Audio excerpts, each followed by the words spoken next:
Mia. My mama didn't come home last night. The words fell into the room like a thunderclap, slicing through the warm hum of laughter and clinking glasses as if someone had shattered the night with a blade. She stood there at the edge of the room, barefoot, on polished marble toes, trembling against the cold floor. Her dress hung from her thin frame in torn, rain-soaked layers. Strands of tangled brown hair clung to her pale, dirt-streaked cheeks. Her skin looked almost gray with exhaustion, and her small shoulders shook from the cold.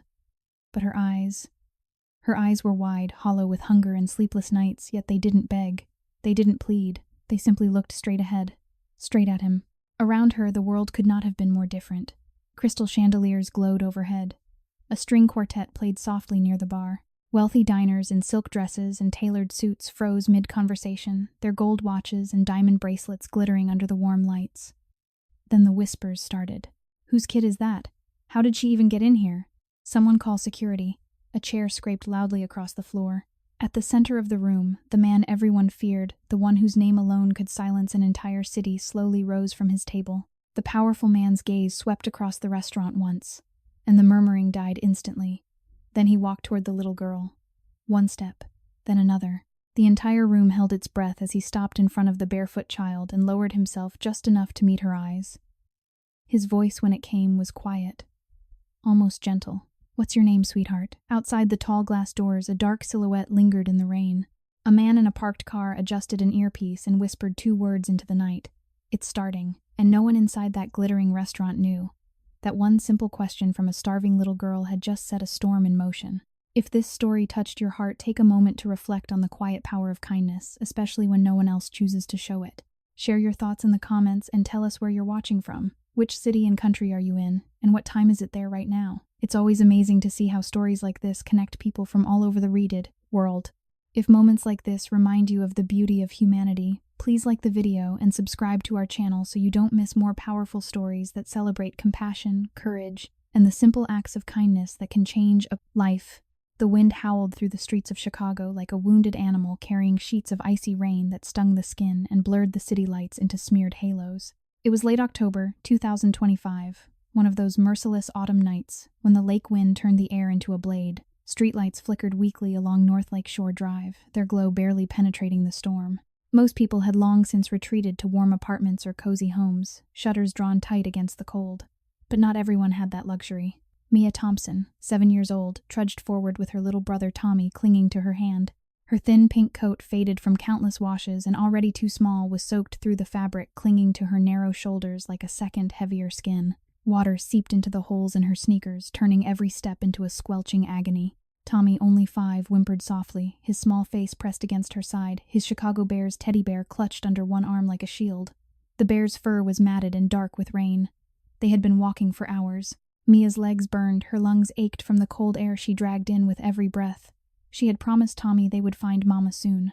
Mama always came home after her shift at the all-night diner on Clark Street, even if it was late, even if she was so tired. Her hands shook when she unlocked the door to their single room in the back of a crumbling building in Uptown. But tonight Mama had not come home.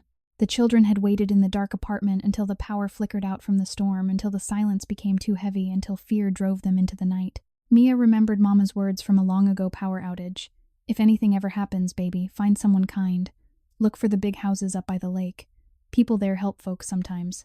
She had pointed once toward the glittering mansions along the drive, visible even from their cracked window. Mia had never been this far north. The buildings here were different, tall gates, manicured hedges, lights that never seemed to dim. Now soaked and shivering, Mia's small body was reaching its limit. Her vision tunneled. The world tilted. She stumbled, pulling Tommy down with her onto the wet sidewalk outside one of the largest estates. Iron gates loomed above them, black and imposing, topped with discreet cameras that blinked red in the rain. Mia sank to her knees. Tommy began to cry in earnest, his little voice lost in the wind. She wrapped her arms around him, trying to give what warmth she had left. Her teeth chattered so hard she could barely speak. Then, through the haze, the gates buzzed and slid open with a low, mechanical hum. Footsteps, swift, purposeful, approached across the stone driveway. A tall figure emerged from the shadows of the portico, long coat whipping in the wind.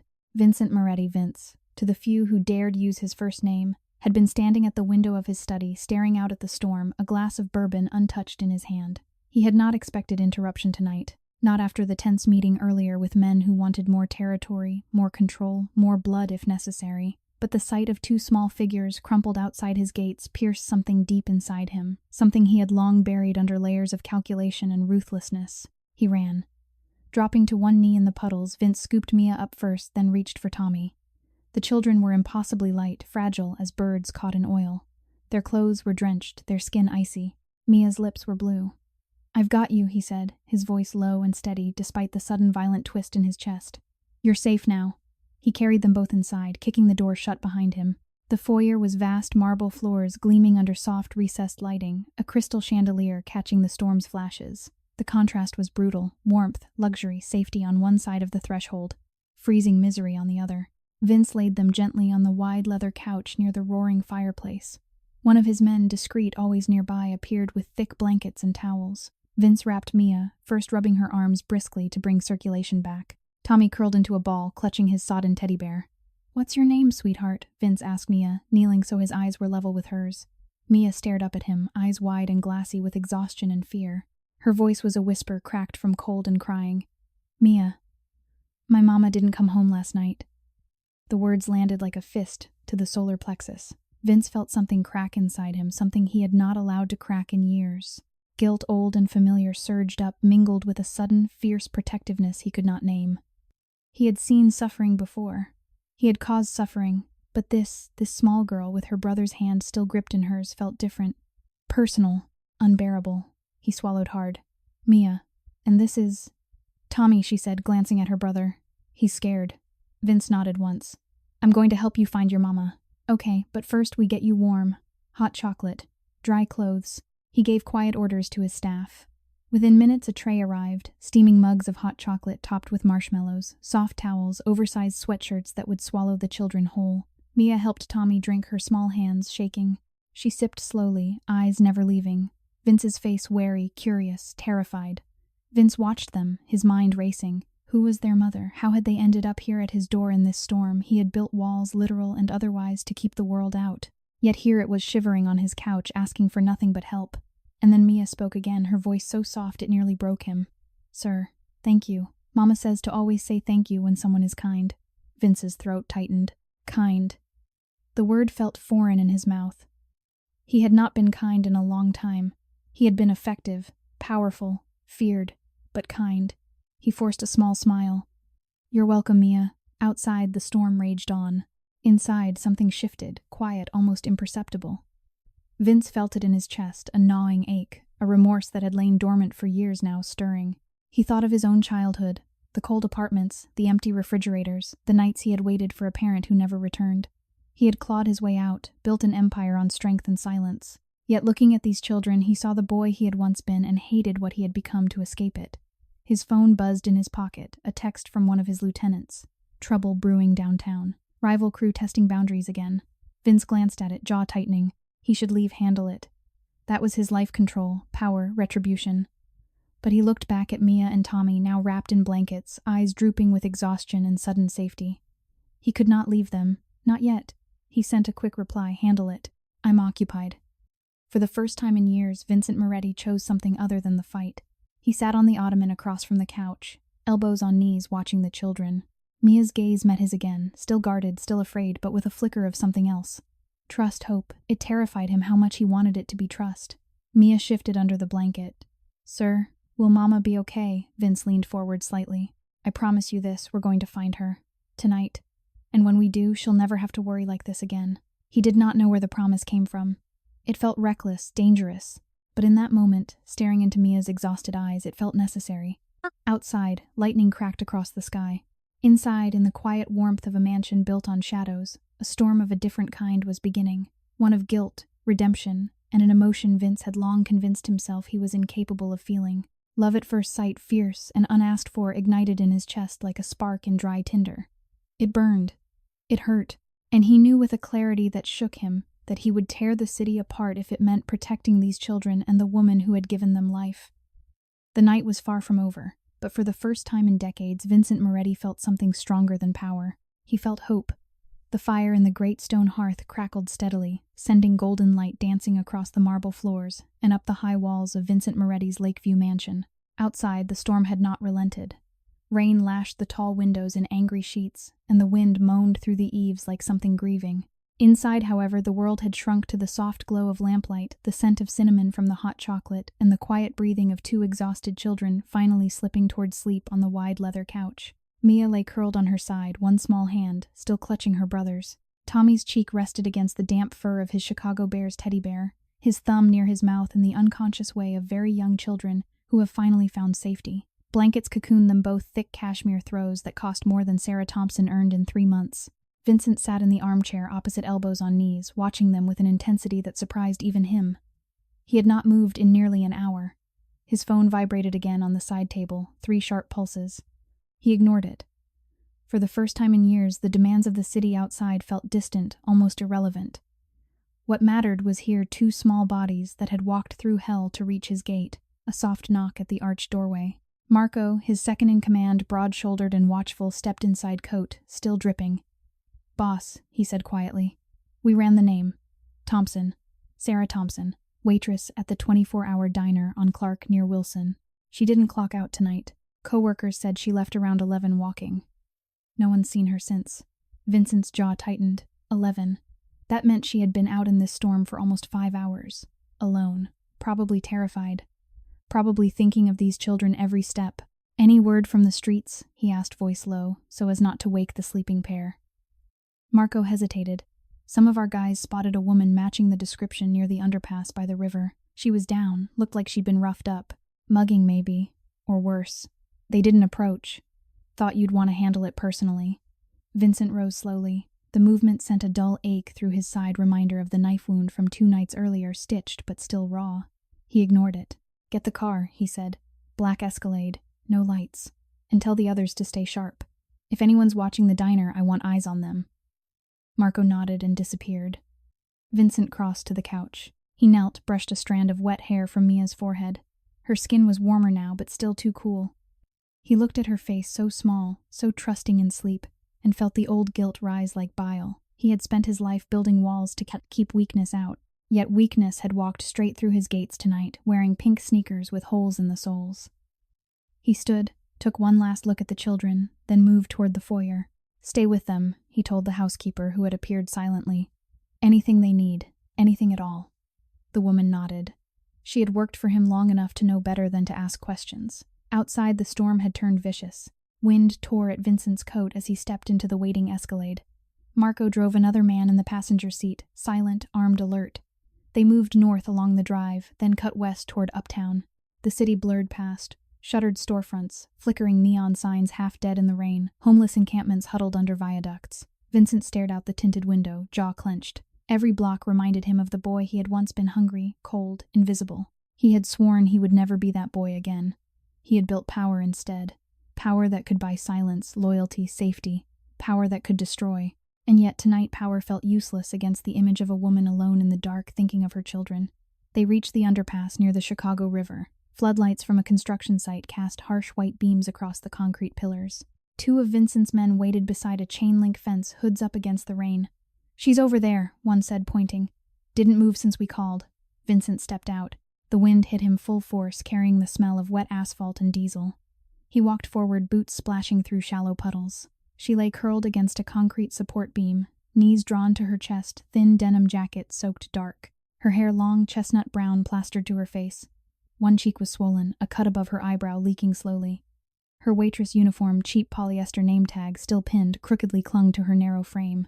She was shivering violently, though, whether from cold shock or pain, Vincent could not tell.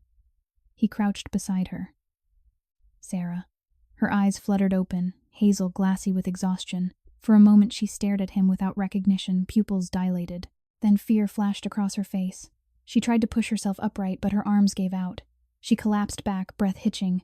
Who are you?" Her voice was barely audible, cracked and raw. "Vincent, your children are safe. Mia and Tommy. They're at my house. Warm, fed, sleeping." The words struck her like a physical blow.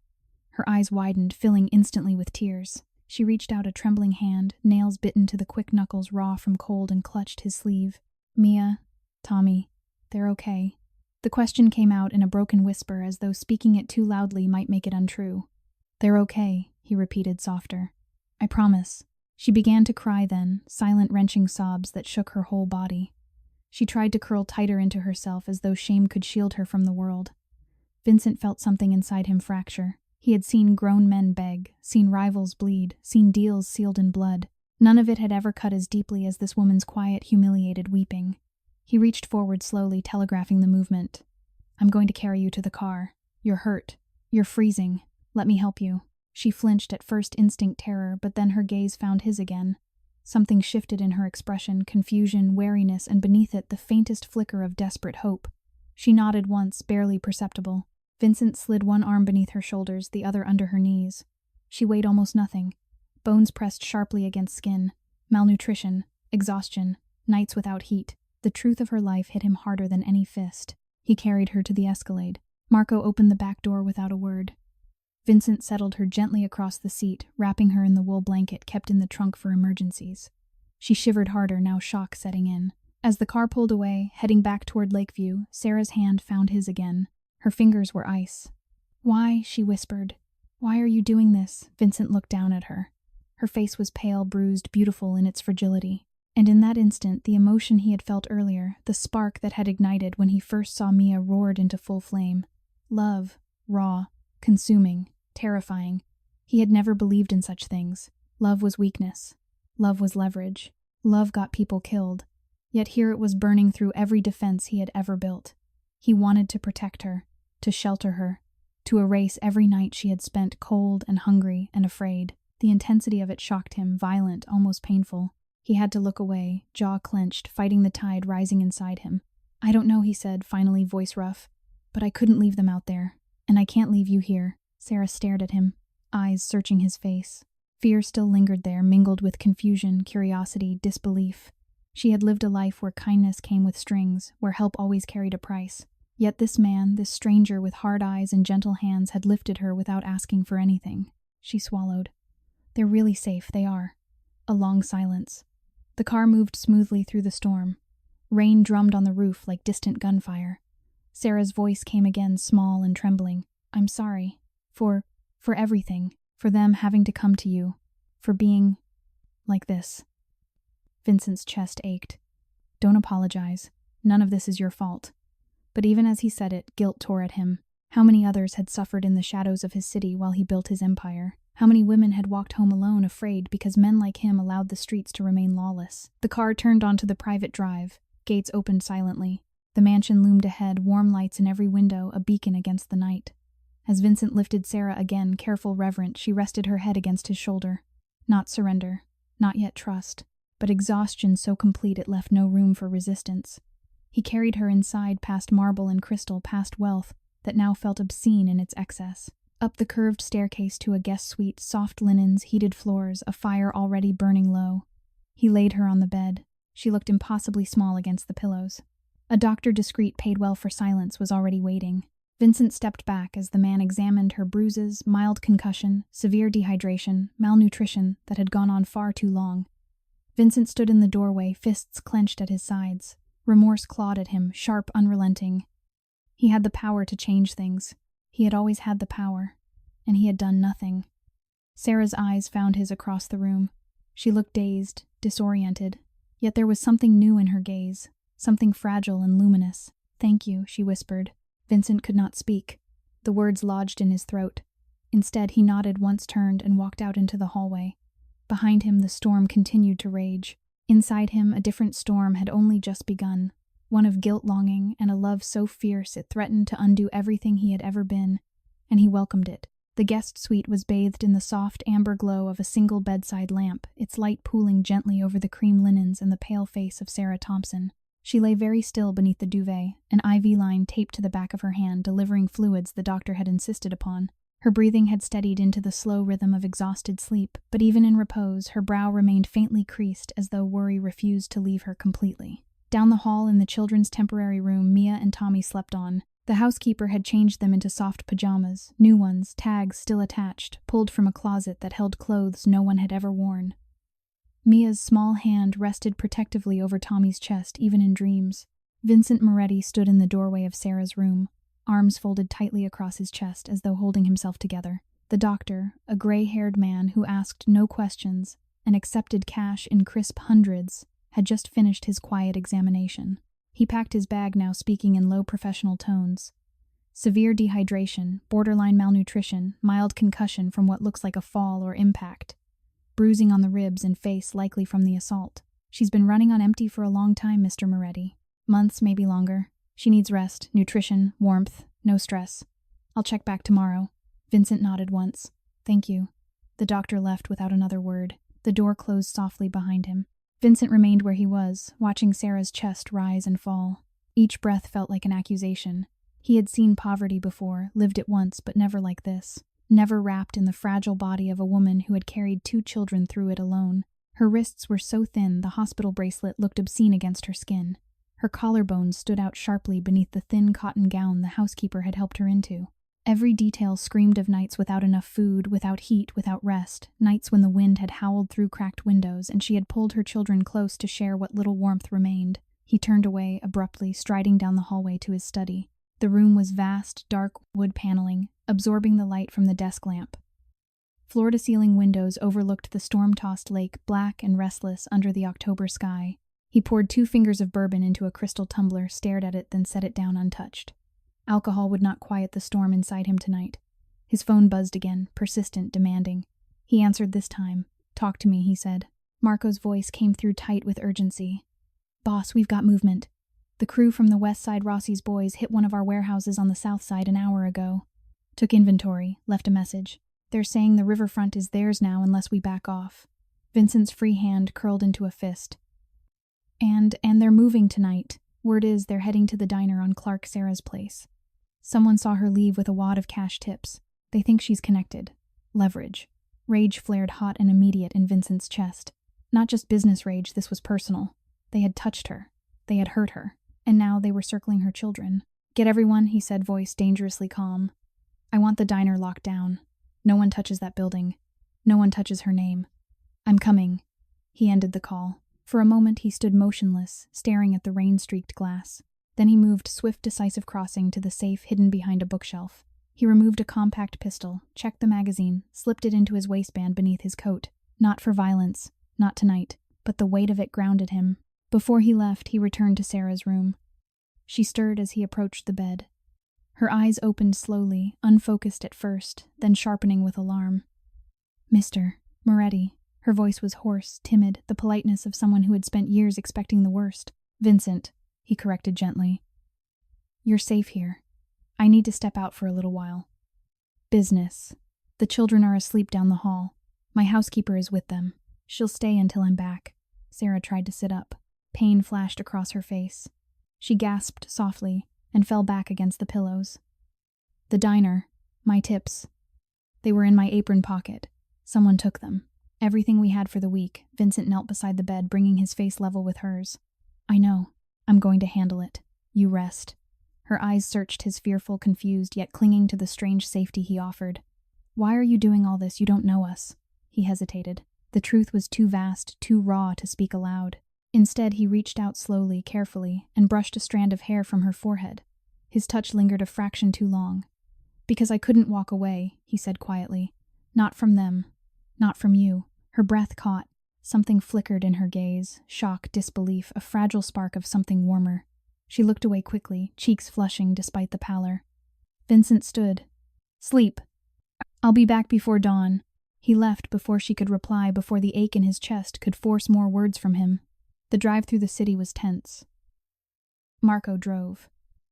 2 more men followed in a second vehicle. The storm had eased to a steady, cold drizzle. Streetlights reflected off wet pavement in fractured gold. They reached the diner first. The neon sign buzzed fitfully. Clark Street Diner, half the letters burned out. The parking lot was empty except for a single beat-up sedan.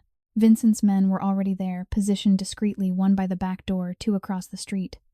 Inside, the place smelled of old grease and coffee. The night manager, a tired woman in her 50s, looked up from wiping the counter, eyes widening at the sight of Vincent. Closed early tonight, he said, tone leaving no room for argument. Family emergency. Go home. She didn't argue. Vincent stepped behind the counter, found Sarah's apron hanging on a hook. The pocket was empty. He crushed the fabric in his fist knuckles white. Outside, headlights swept the lot. 3 cars rolled in, slow, deliberate. Men got out, leather jackets, hard faces. Leading them was a familiar figure, Rossi's lieutenant, a wiry man named Frankie with a scar across his cheek. Frankie smirked when he saw Vincent step out into the rain. Moretti didn't expect the king himself. Vincent walked forward until he was 10 feet away. His men flanked him silently. "You hit my warehouse," Vincent said evenly. "You touched what isn't yours." Frankie laughed. "Business, boss. Times are tough. Heard you've got a new soft spot. Some waitress. Kids. Cute." Vincent's vision narrowed. The world reduced to the space between them. He felt the gun's weight against his spine, felt the old instincts rise. Strike first, strike hard. But then he saw Mia's face in his mind. Tommy's small hand clutching the teddy bear. Sarah's bruised cheek. He stepped closer. "You go near that diner again. You go near her name. You'll answer to me personally. And I don't give second warnings." Frankie's smirk faltered. Something in Vincent's eyes, cold, absolute, made the other man shift his weight. "This ain't over," Frankie muttered. "It is for tonight," Vincent said. The men backed off slowly, engines, starting cars, pulling away into the dark. Vincent stood in the rain until they were gone. His hands shook, not from cold, but from the violence he had barely contained. He had wanted to end it, wanted to make them pay. But something stronger had held him back. Love. It burned in him now, fierce, unrelenting. Not the soft sentiment he had once dismissed. This was something primal, protective, consuming. He loved her, Sarah, though he barely knew her name. Loved the way she had fought to protect her children. Loved the quiet courage in her, whispered thanks. Loved her so violently it hurt. He returned to the mansion just before 3 in the morning.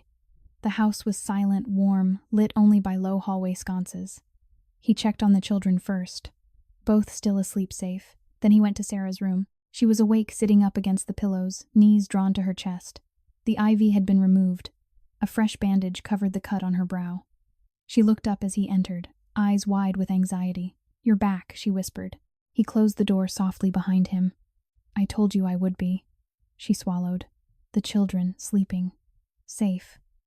Silence stretched between them, thick, charged. Sarah's voice came again, small and trembling. "The doctor, he took blood. From me. From Mia earlier too, just to be sure. Routine," he said. Vincent nodded slowly. She looked down at her hands, twisting the edge of the blanket. "He came back a little while ago. Said the results were unusual. Mia's blood type. It matches yours." "Exactly." He said it's not possible unless..." Her words trailed off. She lifted her gaze to his, shocked, disoriented, terrified. Vincent felt the floor drop away beneath him. The room tilted. He crossed to the bed in 2 strides, sank onto the edge, hands shaking so badly he had to clasp them together. "Mia," he said hoarsely. 8 years ago. The diner. Late shift. You were new. I came in after a long night. We talked, laughed. I walked you home because it was raining. One night. Just one." Sarah's eyes filled with tears. "I never told you. I couldn't. You were already someone else by then. Someone powerful. Dangerous. I was scared. For her. For me." Vincent's breath came ragged. Guilt, old familiar, crashed over him in waves so violent he could scarcely breathe. He had fathered a child, a daughter, and he had never known. He had left her to struggle alone. He had let her starve, let her freeze, let her carry the weight of 2 lives, while he built walls of money and fear. He reached out slowly, reverently, and took Sarah's hand.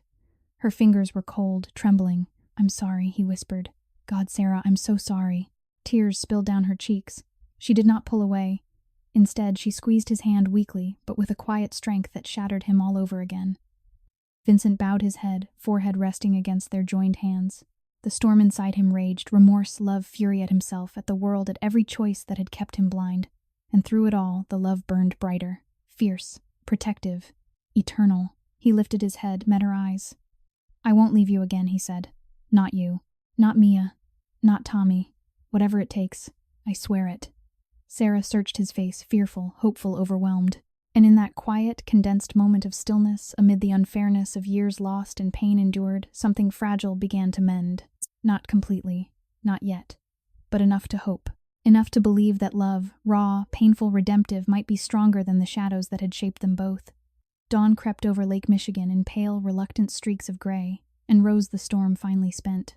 The mansion stood quiet, its vast windows reflecting the first hesitant light. Inside, the air smelled faintly of wood smoke and fresh coffee comforts. that felt almost obscene in their abundance after the night that had passed. Sarah Thompson woke slowly, her body heavy with the kind of exhaustion that sleep could not fully erase. The guest suite enveloped her in softness she had forgotten existed. Egyptian cotton sheets, a down comforter that weighed nothing yet held warmth like an embrace, pillows that cradled her head instead of flattening against it like the thin, lumpy one back home. For a long moment she lay still, disoriented, heart pounding as memory returned in fragments, rain, pain, a stranger's arms, carrying her the impossible revelation that the man who had saved her children was their father. She sat up too quickly. The room tilted. Dizziness swept over her in nauseating waves. She clutched the edge of the mattress, breathing shallowly until the world steadied. Her ribs ached with every inhale, a dull fire beneath the bruises. Hunger gnawed at her stomach, sharp, familiar, humiliating in its persistence. How many mornings had she woken like this, rationing the last slices of bread for the children, while her own stomach twisted in protest, a soft knock at the door. "Come in," she called, voice thin and uncertain. The housekeeper entered, a kind-faced woman in her 60s named Elena, carrying a tray. Steam rose from a bowl of oatmeal topped with sliced banana and a drizzle of honey, a glass of orange juice, a small plate of toast with butter. Simple food, yet to Sarah it looked like a feast from another life. "Mr. Moretti thought you might be hungry," Elena said gently, setting the tray on the bedside table. "He asked me to tell you the children are awake and playing in the sunroom. They're safe, happy. He's with them." Sarah's throat closed. She nodded, unable to speak. Elena hesitated, then added softly, "He hasn't slept. He's been pacing since 4. I've never seen him like this." Sarah looked down at her hands, chapped nails broken from endless scrubbing at the diner, knuckles still raw from the cold. "Thank you," she whispered. When Elena left, Sarah ate slowly, each bite a small betrayal of the guilt that lived inside her. She should not be here. She should not be eating food paid for by the man who had unknowingly left her to raise his daughter alone. Yet the warmth spreading through her body felt like mercy she did not deserve. Downstairs in the sunroom that overlooked the lake, sunlight poured through floor-to-ceiling glass. Mia and Tommy sat cross-legged on a thick rug, patterned with soft blues and golds. Toys, new ones still in their boxes, lay scattered around them, a wooden train set, building blocks, a dollhouse that made Mia's eyes shine. Vincent sat on the floor with them, sleeves rolled to his elbows, tie discarded somewhere. He looked smaller here, almost ordinary, except for the shadows under his eyes and the tension that never quite left his shoulders. Mia glanced up as Sarah appeared in the doorway, wrapped in a borrowed robe that hung too large on her thin frame. "Mama." Sarah crossed the room on unsteady legs. Mia ran to her arms, wrapping around her waist. Tommy toddled after burying his face in her leg. "You're okay," Mia whispered against her mother's side. "You're really okay." Sarah knelt, pulling both children close, tears slipping silently down her cheeks. "I'm here, babies. I'm here." Vincent watched from where he sat, unmoving. The sight of them together, the three of them, tore something deep inside him. Love, fierce and protective, surged so violently it stole his breath. Remorse followed like a blade. 8 years. 8 years of birthdays, mist of nights she had rocked Mia through fevers alone of winters when the heat had been turned off because rent came first. He had been building empires while she built survival out of nothing. He rose slowly. "Sarah." She looked up at him, eyes red-rimmed but steady. "Thank you for keeping them safe." He shook his head. "Don't thank me. I should have." A sharp buzz from the security panel interrupted him. Elena appeared in the doorway, face pale. "Sir. Trouble at the gate. 3 cars. They're not asking politely." Vincent's expression hardened instantly. "Stay here," he told Sarah. "To the children, play with Mama. I'll be right back." He moved through the house with the swift, controlled stride of a man who had faced danger many times before. In the foyer, he paused only long enough to speak into the intercom. "Open the gate. Let them come up the drive. I'll meet them outside." Sarah followed him to the window despite his instruction, heart hammering. Through the glass, she saw 3 black SUVs roll to a stop. Men stepped out, hard-eyed, coats open to show the outlines of weapons. Leading them was the same scarred man from the night before Frankie. Vincent walked out alone, coatless in the cold morning air. The wind lifted his dark hair. He stopped 10 feet from the group. Frankie smirked. "You've got balls, Moretti. Coming out alone." Vincent's voice carried clear and calm. "You're on my property. State your business and leave." Frankie laughed. "Business is simple. You've been soft lately. Word's out. That waitress turns out she's more than a stray you picked up. Word is she's got your kid. Makes you vulnerable. Makes us bold." Vincent's hands flexed at his sides. Inside, rage boiled white-hot, blinding. They had dared to threaten his daughter. His family. "You touch them," he said quietly, "and there won't be enough left of you to bury." Frankie stepped closer. Big words. But you're one man. Where? A small voice cut through the tension. Daddy Mia stood at the open front door barefoot in her pajamas, clutching her Chicago Bears teddy bear. Tommy peeked from behind, her eyes wide. Sarah appeared an instant later, face ashen, reaching for them. Mia, no, go back inside, but Mia did not move. She looked straight at Vincent, then at Frankie and the men behind him. Something fierce flickered in her 7-year-old gaze, something that reminded Vincent painfully of himself. Frankie laughed again. Look at that. The kid's got guts. Vincent's heart stopped. Then Mia did something no one expected. She walked forward, small, determined steps across the cold stone straight toward Vincent. When she reached him, she wrapped her arms around his leg, pressing her face against his thigh. Don't hurt him, she said, voice trembling but clear. He's my daddy. He kept us warm last night. He gave us hot chocolate. Please don't hurt him. The world seemed to pause. Vincent felt the child's warmth against him, small and trusting. His throat closed. He placed one hand gently on her head, protective, reverent. Frankie's smirk faltered. The men behind him shifted uncomfortably. Vincent looked down at Mia. Tears burned behind his eyes, tears he had not shed since he was a boy. Then he looked up at Frankie. You see her, he said, voice low and lethal. You see what you're threatening, walk away. Now. Or I swear on everything I am you will regret the day you drove onto this property. Silence stretched thick, electric. Frankie stared at the little girl clinging to the most dangerous man in Chicago. Something in her fearless innocence pierced even his hardened shell. He spat on the ground. This ain't over, Moretti, but he backed away. The men followed. Engines started. Cars retreated down the drive. Vincent exhaled slowly, knees nearly buckling. Mia looked up at him, eyes shining. Are they gone? They're gone, sweetheart. She hugged his leg tighter. You're shaking. He knelt, bringing himself to her level. I'm okay. But he was not okay. Inside him the storm raged, fiercer than ever, love and guilt colliding in violent waves. This child, this brave, innocent child, had stepped between him and danger without hesitation. She had called him daddy. She had saved him in that moment, more than he could ever save her. He lifted her into his arms. She was so light, so fragile, yet in her small body beat a heart stronger than his own. Sarah stood frozen in the doorway, tears streaming down her face. Tommy clung to her leg, confused but quiet. Vincent carried Mia back inside. When he reached Sarah, he did not speak. He simply looked at her raw, undone, utterly in love. She reached out, touched his cheek with trembling fingers. You're crying, she whispered. He closed his eyes. I know. In the quiet that followed amid the warmth of the mansion and the lingering chill of the morning, something unbreakable began to form. Healing. Not complete. Not yet. But begun by the smallest, bravest act of all, a child's love fierce and fearless, reaching into the darkest corners of a man's heart and refusing to let go. The afternoon sun slanted through the tall windows of the Lakeview mansion, turning the polished hardwood floors into pools of warm gold. It was still October 2025, but inside these walls the season felt suspended, time held in a gentle, fragile pause. The storm had passed completely. The lake outside lay calm and silver, reflecting a sky too blue to trust after such darkness. Sarah Thompson sat on the wide window seat in the sunroom, knees drawn up beneath one of Vincent's oversized cashmere sweaters that Elena had pressed into her hands earlier. The fabric smelled faintly of cedar and something indefinably masculine. His cologne, perhaps, and the scent made her cheeks flush with a confusion she could not name. She watched Mia and Tommy play on the rug below her, building a tower of wooden blocks that reached nearly to Mia's shoulders before collapsing in delighted giggles. Every laugh felt like a small miracle. Every smile on their faces stitched something back together inside her that had been torn for too long.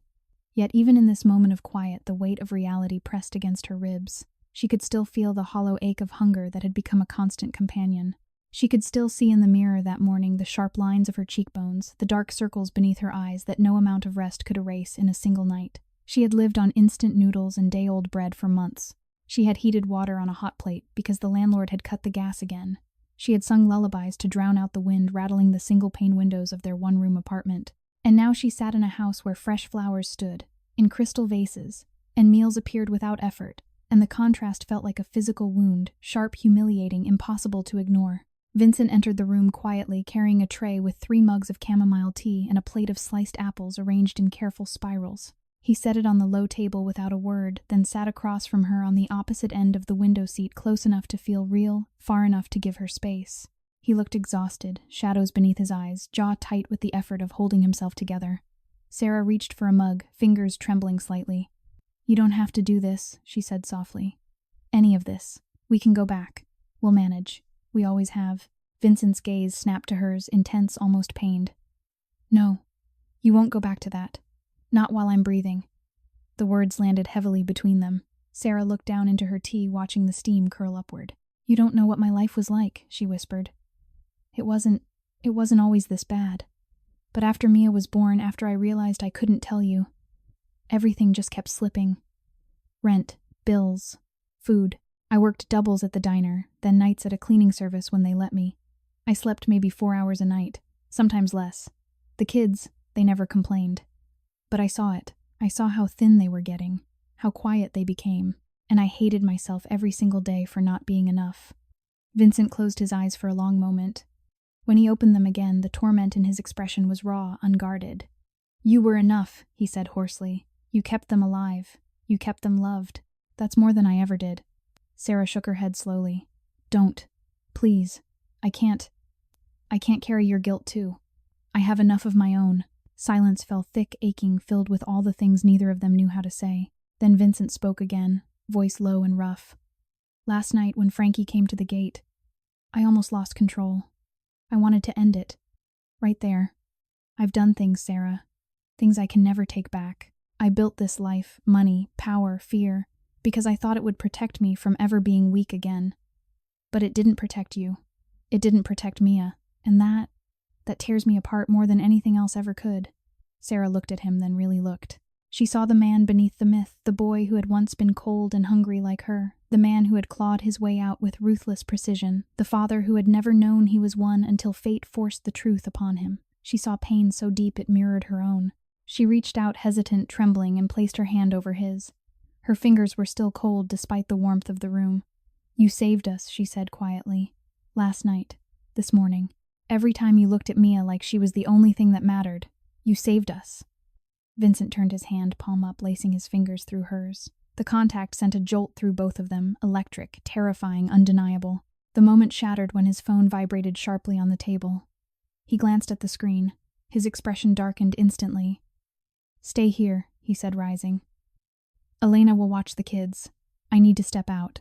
Sarah's heart lurched. Vincent, I'll be back, he promised, voice fierce. I swear it. He left without another word.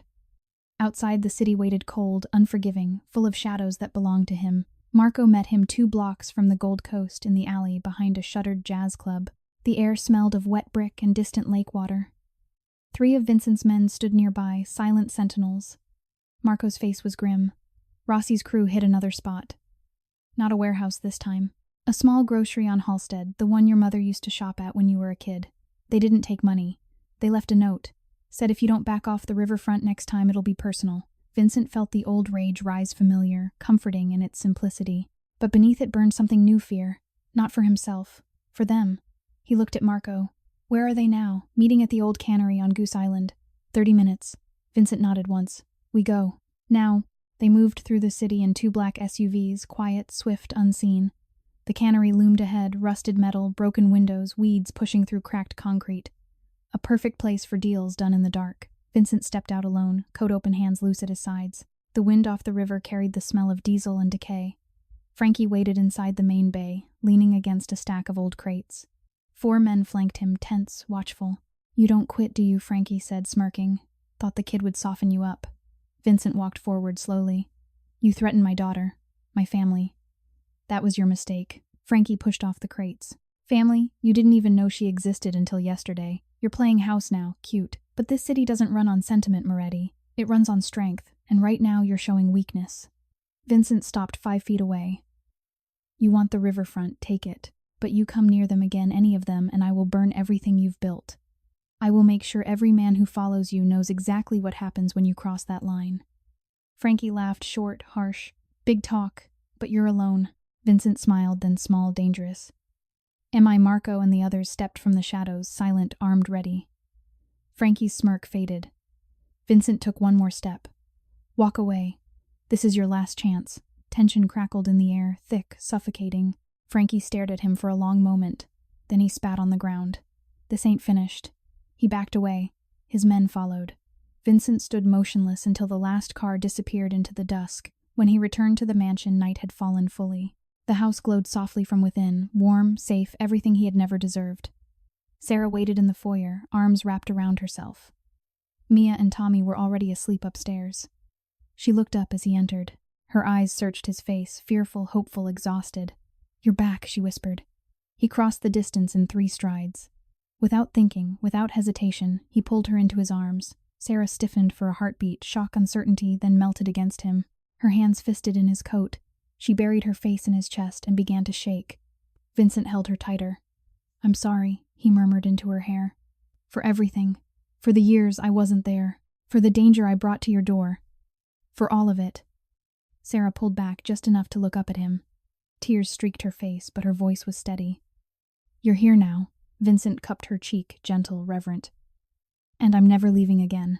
In that quiet, condensed stillness, surrounded by wealth that suddenly felt meaningless without her in it, the contrast became unbearable. She had lived in cold and hunger. He had lived in power and isolation. Now kindness stood against evil, her quiet strength against the darkness he had helped create, and love burned brighter than either. It was fierce. It was consuming. It was the only thing left that mattered.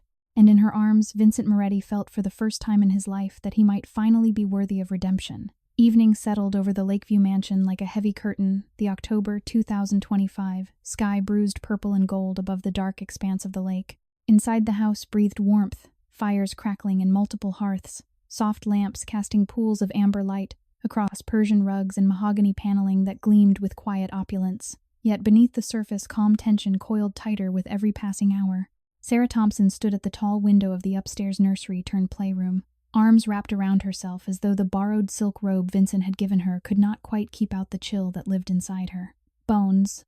Mia and Tommy were finally asleep in the adjoining bedroom, their small bodies lost beneath thick down comforters, faces peaceful in a way Sarah had not seen in months. She had watched them drift off, stroking Mia's hair, whispering promises she prayed she could keep. The children's room alone was larger than the apartment they had called home. Walls painted soft blue shelves lined with books and toys, still in their packaging. A rocking chair upholstered in velvet that looked as though it had never been used. The excess of it all made her stomach twist with shame. She had spent so many nights pressing her palm to the children's foreheads, terrified of fever because there was no money for medicine. She had sung them to sleep with cracked lips and an empty stomach, telling herself tomorrow would be better. Tomorrow never came. Now tomorrow had arrived in the form of crystal chandeliers and heated floors, and the contrast felt like a betrayal of herself, of the struggle that had defined her. Downstairs, Vincent paced the length of his study phone, pressed to his ear voice low and lethal. "Tell Rossi I want to meet. Neutral ground. Tonight. No weapons. No games." He ended the call, stared at the dark screen for a long moment, then hurled the phone across the room. It hit the wall with a crack that echoed his fracturing control. Marco appeared in the doorway, face grim. "Boss, this is reckless. They're baiting you." "After what happened at the cannery, I know what they're doing," Vincent cut in. "They want me isolated. They want me angry. They want me to make a mistake." He turned, eyes burning. "But they don't get to threaten my family. Not again." Marco hesitated. "Sarah knows. She suspects. I won't lie to her. Not anymore." He left the study without another word, climbing the curved staircase 2 steps at a time. When he reached the playroom door, he paused. Sarah stood silhouetted against the window, small and fragile in the oversized robe, staring out at the night. She turned at the sound of his footsteps. Her eyes, hazel, shadowed with exhaustion, met his. "Intidia, you're going out again." It was not a question. Vincent crossed the room slowly. "I have to end this. Tonight." Sarah's hands clenched at her sides. "They'll hurt you. They won't touch me," he said, though the lie tasted bitter. "And even if they try, I've faced worse." She stepped closer, voice trembling. "You don't have to do this alone. You don't have to do this at all. We can leave, disappear, start over somewhere quiet." Vincent reached out, cupped her face gently. His thumbs brushed away the tears she had not realized were falling. "I can't run," he said quietly. "Not from this. Not when running means leaving you and the children exposed. I built this world. I'll tear it down if I have to keep you safe." Sarah searched his eyes, fearful, pleading, yet filled with a quiet strength that humbled him. "Promise me you'll come back." "I promise," he whispered. He kissed her forehead, soft, lingering, reverent, then turned and left before the ache in his chest could stop him. The meet was set for an abandoned pier on the Chicago River, far enough from prying eyes, close enough to remind everyone who controlled the water. Vincent arrived alone as agreed. The wind off the river carried the smell of diesel and rust. Floodlights from distant warehouses cast long, jagged shadows across the cracked concrete. Rossi waited at the end of the pier, older, heavier eyes, cold beneath the brim of his hat. 4 men stood behind him, hands visible but tense. Vincent stopped 10 feet away. You wanted to talk. Talk. Rossi smiled, thin without humor. You've gone soft, Moretti. A woman. Kids. Makes a man predictable. Makes him weak. Vincent's jaw tightened. You threaten my family again, and weak is the last thing you'll call me. Rossi laughed softly. Family. Funny word coming from you. You didn't even know the girl existed until she showed up on your doorstep. Now you're playing hero. Pathetic.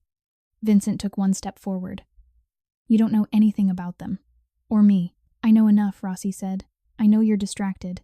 I know you're vulnerable. And I know if I take the woman, the kids follow. Leverage, Vincent. Simple leverage. Rage surged through Vincent, white-hot blinding. He felt the old instincts rise, strike, destroy, end it. But beneath the fury burned something deeper, love so fierce it anchored him. Love for Sarah's quiet courage. Love for Mia's fearless heart. Love for Tommy's trusting eyes. He opened his mouth to reply. A small sound cut through the night, soft footsteps on concrete. Mia.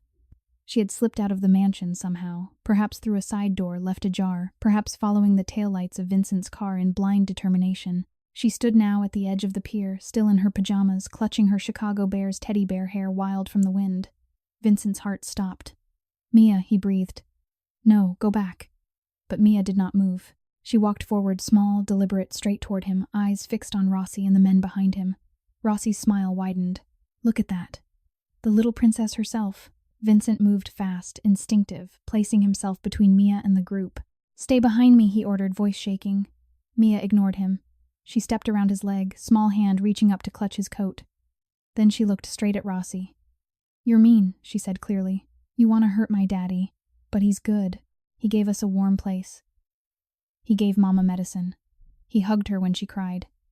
You shouldn't hurt people who are trying to be good. The words landed like stones in still water ripples, spreading outward, silencing the wind, stilling the men. Rossi stared at the child. Something flickered in his expression, surprise, perhaps even shame. The men behind him shifted uncomfortably. Vincent knelt beside Mia, pulling her close. His arms trembled around her. Tears burned behind his eyes, hot, unstoppable. Mia looked up at him. Don't be scared, Daddy. I'm here. Vincent buried his face in her hair. You're so brave, he whispered. Too brave. He rose slowly, lifting Mia into his arms. She wrapped her legs around his waist, teddy bear pressed between them. Vincent faced Rossi again. His voice, when it came, was quiet steel. You see her. You see what you're willing to destroy. Walk away. Take your men. Leave this city. Because if you don't, if you come near my family one more time, I will end you. Not with anger. Not with violence. With everything I have. And I have everything. Rossi stared at the child in Vincent's arms, the child who had walked into danger to protect the man she had only just met, the child who had called him Daddy without hesitation. For a long moment no one moved, then Rossi exhaled a harsh, defeated sound. This changes nothing long-term, he said. But the fight had left his voice. He turned. His men followed. Footsteps receded into the dark. Vincent stood motionless until the last echo faded. Then he sank to his knees on the cold concrete, still holding Mia. Tears streamed down his face, silent, wrenching years of guilt and isolation pouring out in the presence of the one person who had never judged him. Mia patted his cheek with her small hand. It's okay, Daddy. We're safe now. Vincent pressed his forehead to hers. Because of you, he whispered. Because of you. Back at the mansion, Sarah waited in the foyer, pale, terrified, pacing until the front door opened. She ran to them. Vincent set Mia down gently. Sarah dropped to her knees, pulling both children into her arms, sobbing openly. Vincent stood above them, watching heart torn open, bleeding yet somehow fuller than it had ever been. Sarah looked up at him through tears. You brought her back. He knelt beside them. She brought me back.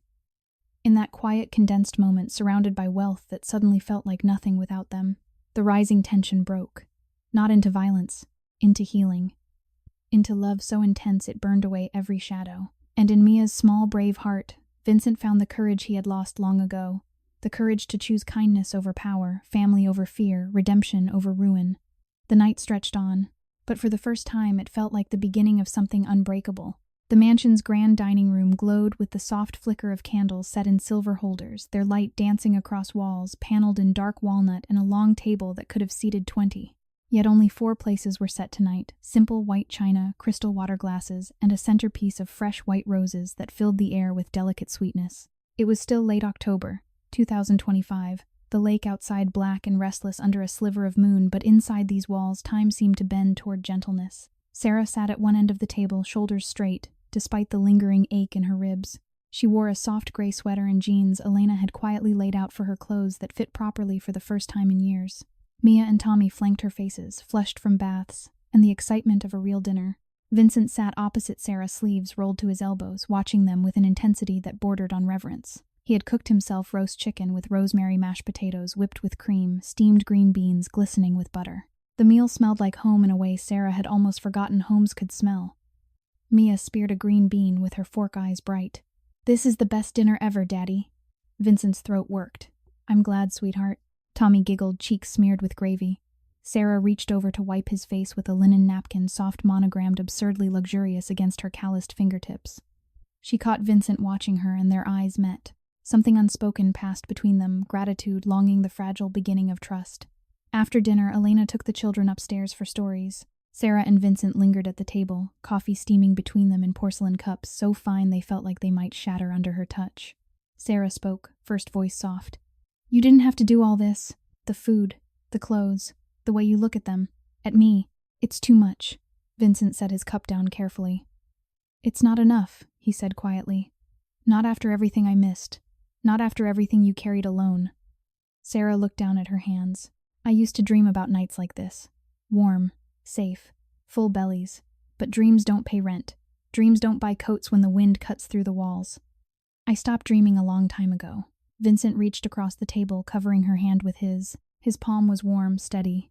"You don't have to stop anymore." She did not pull away. Instead, she turned her hand palm up, lacing her fingers through his. The contact sent heat spiraling through her, terrifying, exhilarating. She had spent so many years alone, so many nights curled around the children to keep them warm, that touch felt foreign, dangerous, necessary. Vincent's voice dropped lower. "Sarah, I need to tell you something." She looked up, heart suddenly pounding. "Rossi's men have been watching the house," he said. "Not close enough to breach the perimeter, but close enough to send a message. They know about Mia. They know she's mine. And they're using it." Sarah's breath caught. Fear flashed across her face, sharp, visceral. "They'll come for her. They won't get near her," Vincent said fiercely. "I swear it." But even as he spoke, doubt clawed at him. He had built walls of money and fear, yet those walls had failed to protect the one thing that mattered most. Sarah's voice trembled. "What do they want? Control. The riverfront. My territory. And now, leverage. They think if they hurt you, hurt the children, I'll fold." Sarah's free hand rose to her mouth. Tears welled. "This is my fault. If I hadn't come here, if Mia hadn't found your gate." Vincent stood abruptly, chair scraping back. He rounded the table and knelt beside her chair, taking both her hands in his. "None of this is your fault. It's mine.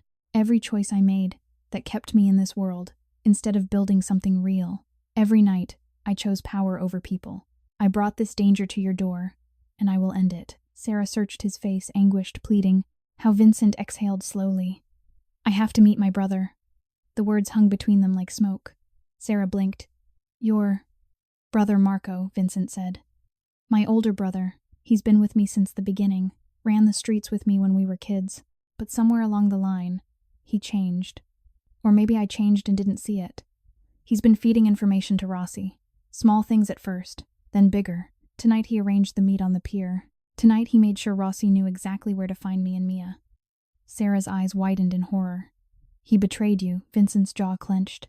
"He betrayed us." The pain in his voice was raw, decades of loyalty unraveling in a single confession. He bowed his head, forehead resting against their joined hands. "I trusted him with everything. My life, my business. And he sold it for a bigger cut. For power he thought I wasn't ruthless enough to hold." Sarah's tears fell freely now. She slipped from the chair to her knees in front of him, wrapping her arms around his shoulders. Vincent stiffened for a heartbeat, unaccustomed to comfort, then leaned into her, burying his face in the curve of her neck. They stayed like that, kneeling on the priceless rug, holding each other in the candlelight, two broken people finding strength in shared ruin. Vincent pulled back just enough to look at her. "I have to confront him. Tonight. Alone." Sarah shook her head frantically. "No. Take your men. Take precautions." "I can't," he said. "If I bring force, he'll know it's over. He'll run. Or worse, he'll lash out." I need to see him face to face, brother to brother. Sarah's hands trembled against his cheeks. And if he hurts you, Vincent cupped her face. Then know this, every breath I take from this moment forward is for you, for Mia, for Tommy. I love you, Sarah. I loved you the moment I carried you out of that alley. I loved you when I learned Mia was mine. And I will love you until the day I die, whether that's tonight or 50 years from now. Sarah's breath hitched. Tears streamed down her face. I love you too, she whispered. God help me, I love you too, and it terrifies me. Vincent kissed her, then slow, deep, desperate. Not a kiss of passion alone, but of promise, of redemption, of everything he had never known he needed until she walked cold, broken, beautiful into his life. When they parted, both were shaking. Go, Sarah, said voice cracking. But come back to us. Vincent nodded once. He stood pulling her up with him. He kissed her forehead, then turned and walked out into the night. The meet was set for an old warehouse on the west side, crumbling brick, broken windows, the smell of oil and rust thick in the air. Vincent arrived alone, headlights off, engine silent as he coasted to a stop. Marco waited inside, silhouetted against a single hanging bulb. No men, no backup, just the two of them. Vincent stepped forward slowly. Why, Marco's laugh was bitter. Why? Because you got soft, little brother. You started believing in fairy tales. A woman, kids, a clean slate. You think you can walk away from this life. You think they'll let you. Vincent's voice was steady despite the storm inside him. I was going to give you half, everything. You were my brother. Half. Marco spat. I built this with you. I bled with you. And you were going to hand it over to a waitress and her bastards. Vincent's fists clenched. Don't call them that. Marco stepped closer. You're weak now. Rossi sees it. Everyone sees it. And weakness gets people killed. Vincent looked at the man who had once carried him on his shoulders through Chicago winters, who had taught him how to throw a punch, who had stood beside him at their mother's grave. The betrayal cut deeper than any knife. I'm done, Vincent said quietly. I'm walking away. The empire, the territory, the blood, it's yours if you want it. But you stay away from my family. Or I swear, Marco, I will end you myself. Marco stared at him long, searching. Then he laughed again, hollow. You really think you can just leave? Vincent turned to go. Marco's voice stopped him. Wait. Vincent paused. Marco pulled a small recorder from his pocket. Insurance, he said. Everything we've done. Names, dates, enough to bury us both. I was going to give it to Rossi. But maybe I'll keep it. For now. Vincent's heart twisted. You'd destroy us both. Maybe, Marco said. Or maybe I'll wait and see if you really mean it. If you really walk away. Vincent met his brother's eyes one last time, pain, love, betrayal, all tangled together. Then he walked out into the night. Back at the mansion, Sarah waited in the foyer, pacing, praying, heart in her throat. When the door opened and Vincent stepped inside, coat damp with mist, she ran to him. He caught her, held her so tightly she could scarcely breathe. I'm here, he whispered. I'm here. She clung to him, sobbing. Did he? He let me go, Vincent said. For now. They stood there in the quiet foyer, wealth surrounding them, danger lurking beyond the gates, two people who had lost so much, yet found each other in the wreckage. And in that condensed stillness, the betrayal deepened not into hatred but into sorrow.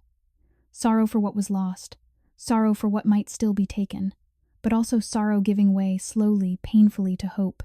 Hope that love, fierce and unyielding, might yet prove stronger than the shadows that had shaped them both. The first light of morning filtered through the heavy silk drapes of the master bedroom, turning the room into a soft haze of gold and shadow. It was still October 2025.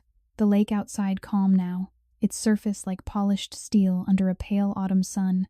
Inside the mansion, silence reigned thick, intimate, broken only by the distant tick of an antique clock in the hallway, and the quiet rhythm of two people breathing in the same space for the first time without fear as the only companion.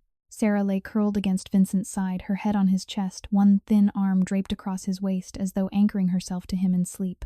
The borrowed nightgown Elena had given her slipped slightly off one shoulder, revealing the sharp line of her collarbone, too prominent, too fragile. Vincent had not slept. He had held her through the night, stroking her hair, listening to her breathe, memorizing the small sounds she made when dreams troubled her. Every rise and fall of her chest reminded him of how close he had come to losing her before he even knew she existed.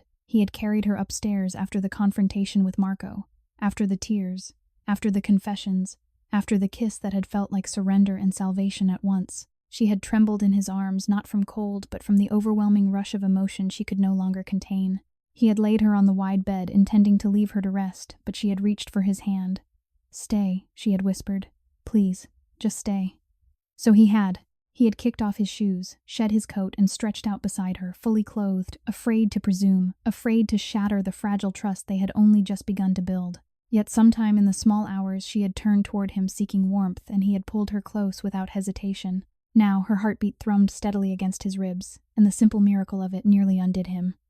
Vincent stared at the ceiling, eyes burning from lack of sleep. Love consumed him, fierce, unrelenting, almost painful in its intensity. He had known power. He had known fear. He had known rage. But this quiet, aching need to protect, to cherish, to spend every remaining breath making up for lost time was new, terrifying, exquisite. Sarah stirred. Her lashes fluttered open. For a heartbeat confusion clouded her gaze. Where was she whose bed then recognition dawned, followed by a soft flush that spread across her cheeks? Morning, she murmured, voice husky from sleep and tears, cried in the night. Morning, he answered, brushing a strand of hair from her temple. His thumb lingered, tracing the delicate skin beneath her eye, where shadows still lingered. She shifted slightly, propping herself on one elbow. The movement made the nightgown slip further. She tugged it back self-consciously. I must look terrible. You look like everything I never knew I needed, he said simply. Her breath caught. Tears welled again, sudden, unbidden. She laughed through them, a small, broken sound. You say things like that, and I don't know what to do with them. No one's ever looked at me the way you do. Vincent sat up slowly, drawing her with him until they faced each other, knees touching beneath the covers. He took both her hands in his, her fingers so small, so cold, despite the warmth of the room. I spent years convincing myself I didn't need anyone, he said quietly. That needing was weakness. That love was leverage someone could use against me. I built walls so high I forgot what sunlight felt like. Then you walked through my gate, cold, starving, terrified, and you looked at me like I could be more than what I'd become. You thanked me when you had every reason to hate me. You trusted me with your children when trust had only ever burned you. How could I not fall in love with you? How could I not burn for you? Sarah's tears fell freely now. She leaned forward, forehead resting against his. I was so scared that first night. Scared of you, scared of what you represented, scared that kindness always came with a price I couldn't pay. But you never asked for anything. You just gave. And every time you looked at Mia like she was the center of your world, every time you carried Tommy when his legs gave out, every time you held me when I couldn't stand anymore, it broke something inside me, something that had been frozen for so long. I didn't want to feel this much, but I do. I feel it so much it hurts. Vincent cupped her face, thumbs wiping away tears. Then let it hurt, he whispered. Let it burn. Because I'm not letting go. Not now. Not ever. He kissed her, then slow at first, tentative as though asking permission with every brush of lips. Sarah answered with a soft sound of surrender, her hand sliding into his hair, pulling him closer. The kiss deepened, urgent, desperate, filled with years of loneliness, poured into a single moment. His arms wrapped around her waist, drawing her onto his lap. She straddled him, thin frame trembling against the solid wall of his chest. The disparity between them, the fragility of her body against the strength of his, the poverty etched into her bones against the wealth that surrounded them, only made the connection more profound, more necessary. When they parted for air, foreheads pressed together, breaths mingling, Vincent spoke against her lips. I want to give you everything, he said hoarsely. The life you should have had. The safety. The warmth. The future. I want to wake up every morning and see you like this safe, loved mine. Sarah's fingers traced the line of his jaw. I don't need everything. I just need you. The man who knelt on cold concrete and cried because his daughter called him daddy. The man who chose us over power. That's all I've ever wanted. Vincent closed his eyes, emotion crashing over him in waves, so violent he could scarcely breathe. Remorse tore at him, gnawing relentless for every year he had not been there, for every night she had shivered alone, for every meal she had skipped so the children could eat. Yet beneath the guilt burned something brighter, determination. To protect. To heal, to love so fiercely that the past could not touch them anymore. A sharp knock at the door shattered the moment. Vincent tensed. Yes, Elena's voice came through, soft but urgent. Sir, trouble downtown. Rossi's men are moving on the old diner Sarah's place. They're smashing windows, leaving messages. It's a message for you. Sarah's face drained of color. She slid off Vincent's lap, clutching the sheet to her chest. The diner, that's all I had left. My last paycheck was in the tip jar. It was for the electric bill, for coats, for Christmas. Vincent stood already reaching for his coat. Rage and protectiveness surged through him in equal measure. Stay here. Keep the children inside. I'll handle it. Sarah grabbed his arm. No, not alone. Not again. He turned to her, eyes fierce. Sarah, please, she whispered. I can't lose you. Not when I just found you. Vincent cupped her cheek one last time. You won't lose me, I promise. He kissed her, hard, possessive, a vow sealed with lips and breath, then strode out. The streets of Uptown were quiet in the early morning light, but the diner on Clark Street was not. Glass glittered on the sidewalk like fallen stars. The neon sign Clark Street Diner hung crooked, half its letters shattered. Two of Rossi's men stood outside, spray cans in hand, painting crude threats across the brick. Vincent stepped from the Escalade alone. His men waited 2 blocks back, close enough to move if needed, far enough to keep this personal. The men turned at the sound of his footsteps. Moretti one sneered. Boss said you'd come running. Vincent stopped 5 feet away. You're done here. The second man laughed. Or what, you gonna cry again? Heard your kid saved your ass last time. Vincent's hands flexed. The old violence rose, sharp, familiar. But he thought of Sarah's tears, of Mia's small hand on his cheek, of Tommy's trusting giggle. He took 1 step forward. You have 10 seconds to walk away, or I make sure every man in this city knows what happens when you touch what's mine. The men exchanged glances. Something in Vincent's eyes, cold certainty, burning love, made them hesitate. They backed off slowly, cans clattering to the ground. Vincent stood amid the broken glass until they were gone. Then he knelt, picking up a shard of the neon sign. The letter D from Diner. He held it in his palm, feeling the jagged edge bite into his skin. Back at the mansion, Sarah waited in the foyer, pale, trembling. Vincent entered, blood on his hand, eyes fierce with love. She ran to him. He caught her, lifted her off her feet, kissing her with everything he had, passion, remorse, promise. I'm here, he murmured against her lips. Always. In the quiet aftermath, surrounded by wealth that meant nothing without her, the passion intensified. Fierce, burning, eternal. And in that embrace, 2 wounded souls found not just love but salvation. The 4th of July had come early that year, or perhaps it only felt that way because the tension in the air had thickened to something almost celebratory in its danger. It was still late October 2025, but Chicago had decided to dress the night in fireworks anyway. Distant booms rolling across the lake, bursts of red and gold reflecting off the water like scattered jewels.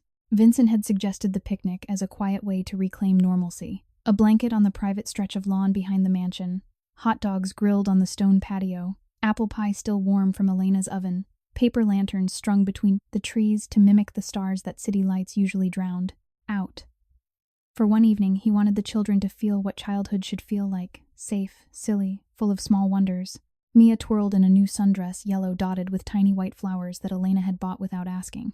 Tommy chased fireflies in his little jeans and Bears jersey, laughing every time he missed. Sarah sat on the blanket between them, knees drawn up, a paper plate balanced on her lap with half a hot dog she had barely touched. She wore a soft cardigan over a simple cotton dress Vincent had insisted she try on. The fabric felt foreign against her skin, too smooth, too new. She kept smoothing it nervously, as though afraid to crease it. Vincent watched her from the edge of the blanket, charcoal tongs in hand, pretending to tend the grill. Every few minutes his gaze drifted to her, hungry, protective, aching. The love that had ignited in him weeks ago now burned with steady ferocity. He had never known a feeling so consuming, so terrifying in its completeness. He would have razed the city to keep that small, hesitant smile on her face. A soft pop sounded not from the grill, but farther out beyond the iron fence that bordered the property. Vincent's head snapped up. Fireworks, he told himself. Just fireworks. Then another pop, sharper, closer. Mia froze mid-twirl. Daddy, what's that? Vincent dropped the tongs. Inside. Now. Sarah was already moving, scooping Tommy into her arms. Mia, come here. The night erupted. 3 black SUVs barreled through the side gate, rammed open metal, screeching against metal. Men poured out Rossi's crew faces, masked weapons drawn but held low. Not shooting yet. Not yet. Vincent stepped in front of his family, arms spread wide. Stay behind me, he ordered, voice calm despite the thunder in his chest. Rossi himself stepped forward, older, heavier eyes glittering with triumph. You really thought you could walk away, Moretti. Thought you could play house and we'd just forget. Vincent's hands flexed at his sides. This ends tonight, Rossi. You want the territory, take it. But you don't touch them. Rossi laughed low, mocking. Too late for bargains. Your brother already sold you out. Gave us the recorder. Gave us everything, and now we take what's left. Sarah clutched the children tighter. Tommy began to cry, soft, terrified whimpers. Mia pressed against her mother's leg, small hand gripping the hem of Sarah's dress. Vincent felt the old violence rise, familiar, seductive. He could end this. One signal to Marco's loyalists, waiting in the shadows and the lawn, would run red.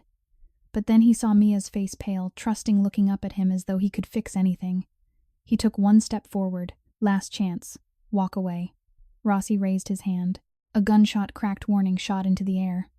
Chaos. Men surged forward. Vincent moved fast, instinctive shielding Sarah and the children as he backed toward the house. Glass shattered somewhere behind them.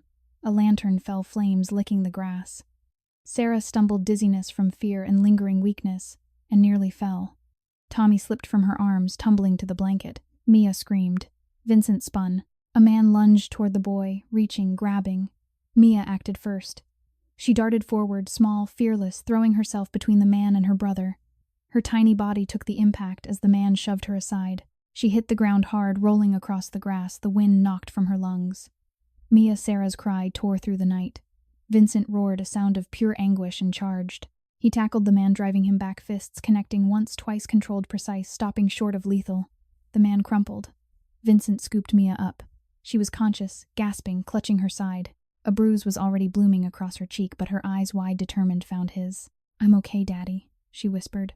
"I protected Tommy." Vincent's vision blurred with tears. He held her against his chest, one arm around Sarah and Tommy, backing them toward the house. Rossi's men hesitated, witnessing the child's sacrifice, the raw devotion in the family's huddle. Something shifted. Even hardened criminals recognized innocence when it bled for love. Rossi stared at the scene. Small girl bleeding for her family. Father ready to die for them. Mother trembling but unbowed. He lowered his weapon. "Enough," he said quietly. This isn't worth it." His men looked to him, uncertain. Rossi turned away. "We're done here." They retreated slowly at first, then faster, engines roaring to life, taillights disappearing into the dark. Silence fell, broken only by Tommy's soft sobs and the crackle of the small fire on the lawn. Vincent sank to his knees, still holding Mia. Sarah dropped beside him, hands shaking as she touched their daughter's face. "Mia, baby." Mia looked up at her mother, then at Vincent. "Did I do good?" Vincent's voice broke. "You did the bravest thing anyone's ever done." He pressed his lips to her forehead, gentle, reverent. Tears streamed down his face, silent, unstoppable. Guilt tore through him, violent, merciless, for bringing this danger to their door. For every year he had not been there. For every night Sarah had suffered alone. Sarah wrapped her arms around both of them. Tommy crawled into the circle. The four of them huddled together on the grass, wealthy mansion behind them, broken glass and dying flames around them, yet, in that moment, nothing else existed. Vincent looked at Sarah over Mia's head. "I'm ending it," he said hoarsely. "All of it. The empire, the name, everything. I'm giving the recorder to the authorities anonymous. Let them take it all. I want out. For good."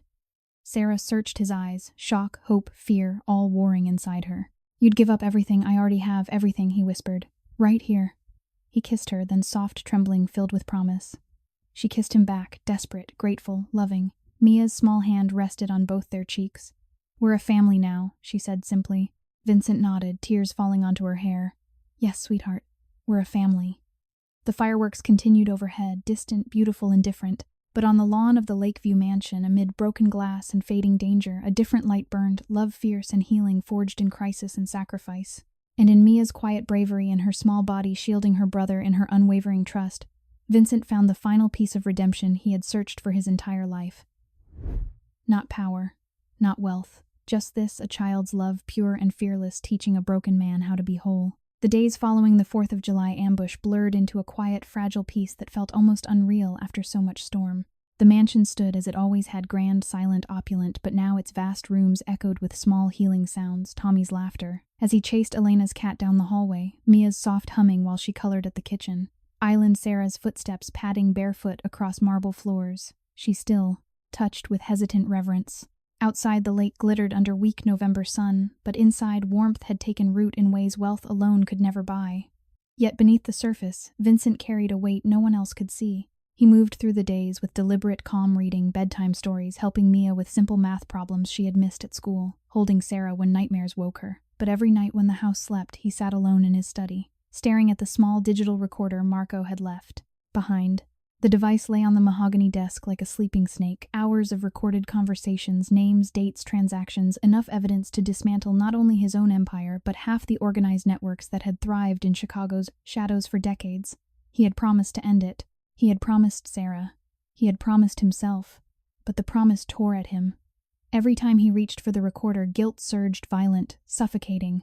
Giving it to the authorities meant betrayal of the only family he had known before Sarah, and the children, men who had bled with him, men who had once called him brother. Some were monsters. Some were simply lost boys who had grown into hard men because no other path had been offered. Destroying them meant destroying pieces of the boy he had been, the hungry, angry child who had learned survival in alleys, not unlike the one where Sarah had collapsed. And yet, every time he looked at Mia's healing bruise, the faint purple shadow that still lingered on her cheek, he heard her small voice, "I protected Tommy." Every time he watched Sarah flinch at sudden noises or catch herself apologizing for asking for another blanket or hesitate before sitting on furniture that cost more than she had earned in a decade, remorse burned hotter than any fire he had ever set. He had built an empire on fear. He would dismantle it on love. Late one evening, while Sarah bathed the children upstairs, Vincent slipped out the side entrance. He drove a lone black Escalade, no escort headlights dimmed. The city swallowed him, neon signs flickering over wet streets, steam rising from manhole covers, distant sirens that had once meant opportunity now sounded like warnings. He stopped at a nondescript mail drop on the south side, a relic from the days before digital everything. No cameras, no questions. He sealed the recorder in a plain envelope, added a single typed note, "Use this, all of it, anonymously." Then he dropped it into the slot and walked away. The drive back felt endless. Rain began to fall soft at first, then harder, washing the city clean in a way it had never been clean before. When he returned, the mansion was quiet.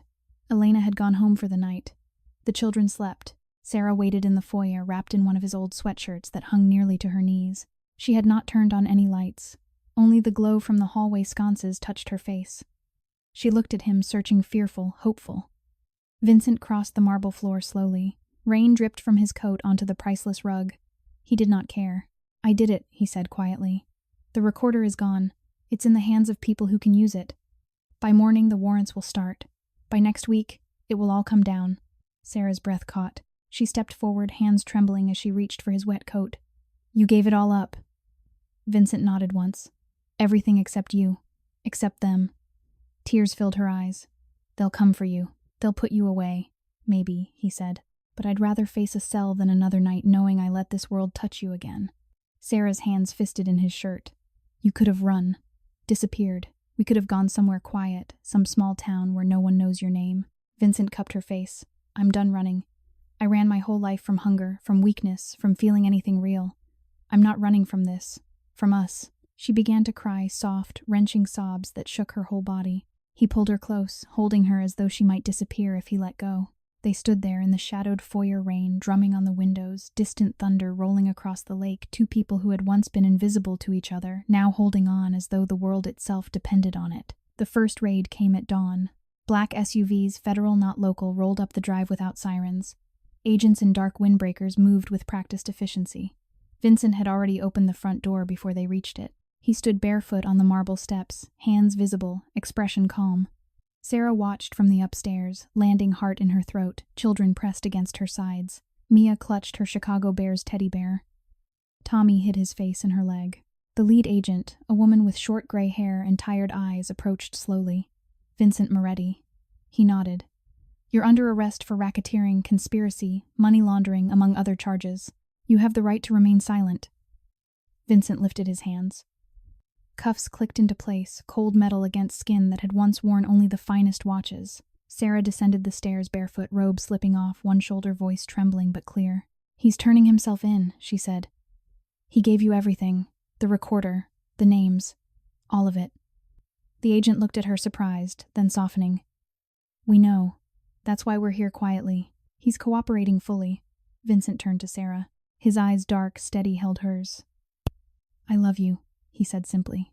Sarah stepped forward, uncaring of the agents, the cuffs, the dawn light, exposing every crack in her fragile composure. She rose on her toes and kissed him, soft, desperate, eternal. "I love you too," she whispered against his lips. "Come home to us." He nodded once, small, certain. They led him away. The house felt suddenly too large, too empty. Sarah sank to the foyer floor, children in her arms. Mia stroked her mother's hair. Tommy pressed his cheek to her shoulder. "He'll come back," Mama Mia said quietly. He promised. Sarah held them tighter. "Yes, baby," he promised. Weeks passed, slow, agonizing. Headlines screamed major Chicago crime syndicate collapses. Dozens arrested. Key figure cooperates. Vincent's name appeared in every report. Plea deal. Testimony, reduced sentence. Sarah lived in limbo, visiting him weekly in the federal detention center, sitting across scratched plexiglass, holding his gaze through the barrier. Each time she left, she felt pieces of herself break off. Yet she endured. She enrolled Mia in a good school nearby. She found work not waitressing but as an administrative assistant in a small nonprofit Vincent had quietly funded years earlier for single mothers.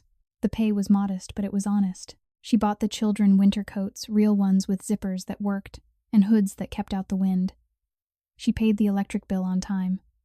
She slept in a bed that was warm and safe, and every night she read Mia and Tommy the same story Vincent had started before the raid, a tale about a lost prince who found his way home because love was stronger than any kingdom. One gray afternoon in early December, the call came. Plea accepted. Time served pending final hearing. Home in time for Christmas. Sarah sank to the kitchen floor, phone still pressed to her ear, sobbing with relief so sharp it hurt. Christmas morning dawned cold and clear. The mansion smelled of pine and cinnamon. A tree towered in the great room, lights twinkling ornaments Mia and Tommy had chosen themselves. Gifts waited beneath it, simple things, books, art supplies, a new teddy bear for Tommy, to replace the one that had been lost in the chaos. The front door opened. Vincent stepped inside, thinner hair, longer eyes, shadowed but bright. Sarah ran to him. He caught her, lifted her off the floor, kissing her, as though the months apart had been years. Mia and Tommy barreled into them, small arms wrapping around legs, voices overlapping in joyful chaos. Daddy Vincent knelt, pulling them all close family in a circle on the marble floor, tears mixing with laughter. Sarah cupped his face. You kept your promise. Vincent pressed his forehead to hers. Always. In the quiet that followed, surrounded by wealth that had once defined him, now merely background, to the only thing that truly mattered, Vincent felt the last chains fall away, not from prison bars, from his own heart. He had given up an empire. He had gained a home, and in the arms of the woman who had once walked through snow to find help carrying his daughter and his son, he finally understood redemption. It did not come in power. It came in surrender. In love so fierce it had broken him open and put him back together, stronger than before. The children tugged at his hands, leading him toward the tree. Sarah watched them, her family tears shining in her eyes, and for the first time in her life, poverty felt like a distant memory, because love had arrived not as charity but as choice, as home, as forever. Spring arrived quietly in Chicago that year, carrying the scent of thawing earth and blooming lilacs along the lakefront paths. It was late April 2025, and the snow that had once blanketed the city in cruel white had long melted into memory. The mansion on Lakeview Drive stood as it always had, grand, silent, enduring. But now its windows were thrown open to the breeze, curtains billowing like gentle breaths. Inside, the air smelled of fresh coffee, cinnamon toast, and the small everyday miracles of ordinary life. Sarah Thompson stood at the kitchen island barefoot on cool tile slicing apples for the children's lunchboxes. Her hair was pulled into a loose ponytail. A few strands had escaped and curled against her neck. She wore a simple cotton blouse and jeans clothes she had chosen herself from a modest department store paid for with her own paycheck. The administrative job at the nonprofit had become steady. The salary was not lavish, but it was honest, and every deposit felt like proof she could stand on her own feet again. Mia sat at the breakfast nook, swinging her legs, carefully copying spelling words into a notebook. Tommy knelt on the floor nearby, building a tower with wooden blocks that had once belonged to a child who lived in a very different world. The tower collapsed. He giggled and started over. Vincent entered from the hallway, sleeves rolled to his elbows, hair still damp from the shower. He had taken to wearing plain button-down shirts and dark jeans, nothing flashy, nothing that screamed money. The empire was gone, seized assets, frozen accounts, court-mandated restitution that would take years to complete. What remained was enough, a modest trust for the children's education, a paid-off house he refused to sell, and the quiet freedom of a man who had chosen to walk away from shadows. He crossed to Sarah, slipped his arms around her waist from behind, and rested his chin on her shoulder. She leaned back into him instinctively, a small sigh escaping her lips. "Good morning," he murmured against her ear. "Good morning," she answered softly, turning her head to brush a kiss against his jaw. Mia looked up from her notebook. "Daddy, can we go to the park after school? The one with the big slide?" Vincent smiled, small, real, unguarded. "We can go every day if you want." Tommy clapped his hands. "Slide, slide," Sarah laughed, the sound light-free, something she had not heard in her own voice for years. She turned in Vincent's arms, hands resting on his chest. "You're sure about today?" He nodded. "The hearing's at 10. Judge signs the final papers. After that, it's over. No more probation checks. No more looking over my shoulder." She searched his eyes, still shadowed by memories, but clearer now. "And you're really okay with it? All of it gone?" Vincent cupped her face. I had everything once: money, power, fear. None of it kept me warm at night. None of it looked at me the way you do. None of it called me daddy or held my hand when the world felt too heavy. I'd give it up 1,000 times over for this. Tears shimmered in Sarah's eyes. She rose on her toes and kissed him, slow, tender, filled with everything they had survived. When they parted, she rested her forehead against his. I was so scared when you left that morning, she whispered. I thought I'd lost you before I really had you. I thought poverty would always win, always keep me small, always keep love just out of reach. But you showed me it doesn't matter where you start. Wealth and poverty can't separate love and compassion. Skin color doesn't matter. What matters is the heart that chooses kindness when it would be easier to choose power. Vincent's throat worked. You saved me, Sarah. Long before I ever saved you. You walked through a storm with 2 children and knocked on my gate not because you wanted something, but because you believed someone might care. That belief, it woke me up. It reminded me there was still something human left inside me. Mia slid off her stool and wrapped her arms around both their legs. We're a real family now. Forever and ever. Tommy toddled over and joined the hug. The 4 of them stood there, small circle of warmth in a vast kitchen, while sunlight poured through the windows and painted everything gold. Later that afternoon, after the hearing ended with a quiet signature and a judge's murmured, "Congratulations on your new beginning," Vincent drove them to the park on the north side. Mia raced toward the slide. Tommy chased pigeons across the grass. Sarah and Vincent walked hand in hand along the path, the lake sparkling to their left. Sarah paused beneath a flowering cherry tree, petals drifting around them like soft snow. I used to think love was something that happened to other people, she said quietly. People who had enough to eat enough, sleep enough, safety. I thought poverty made me invisible. But you saw me, really saw me, and you loved me anyway. Vincent lifted her hand to his lips. I saw the strongest person I've ever known. You carried 2 lives through hunger and cold and fear, without ever letting them feel unloved. That kind of strength, it's rarer than any fortune I ever made. She smiled through sudden tears. And now we get to give the children what I never had. Not things love, safety, the chance to dream without waking up to hunger. Vincent pulled her close. And we get to show them that no matter where you come from, love can heal anything, even the darkest places inside a person.